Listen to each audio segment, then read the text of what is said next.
শেষ করছি। আগামী দিন এমন পরিস্থিতি কি হবে রাজ্যের ভবিষ্যৎ বেশি বাড়ে না মূল গত 2-3 দিন আগে আমাদের রাজ্যে যে প্রি বোর্ড মাধ্যমিক এবং উচ্চ মাধ্যমিকে পরীক্ষা হওয়ার কথা ছিল তার আগেই আমাদের রাজ্যে দখলের দিনের সরকারের শাসনে পরীক্ষার প্রশ্নপত্র ফাঁস হয়ে যায়।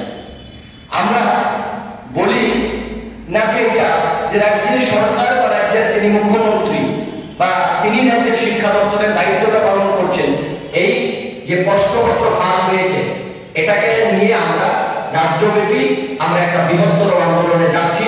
রাজ্য সরকারকে আমরা আজকের এই সাংবাদিক সম্মেলনের মধ্য দিয়ে রাজ্যের মুখ্যমন্ত্রী শিক্ষামন্ত্রী দৃষ্টি আকর্ষণ করছি, এখনো পর্যন্ত যাতে কোনো কাউকে গ্রেপ্তার করতে পারেনি রাজ্য সরকার তার তদন্ত করে, যাতে তারা তদন্তের সাপেক্ষে গ্রেপ্তার করা হয় তারা এর পেছনে জড়িত, এবং আমরা এই দাবি করে রাখছি। সেটা প্রি বোর্ড পরীক্ষা, একটা দপ্তর নিচ্ছে, কিন্তু মধ্যশিক্ষা পর্ষদের সঙ্গে জড়িত না। বিজেপি এবং আমাদের প্রাক্তন শিক্ষামন্ত্রী, প্রাক্তন মুখ্যমন্ত্রী এবং বর্তমান শিক্ষামন্ত্রী, মুখ্যমন্ত্রী, অন্যান্য মন্ত্রীরা বারবার বলছে ত্রিপুরা নাকি মডেল শিক্ষার ক্ষেত্রে। এটা কি মডেল যেখানে কোশ্চেন ফাঁস হয়ে যায়? আর এতই যদি মডেল হয়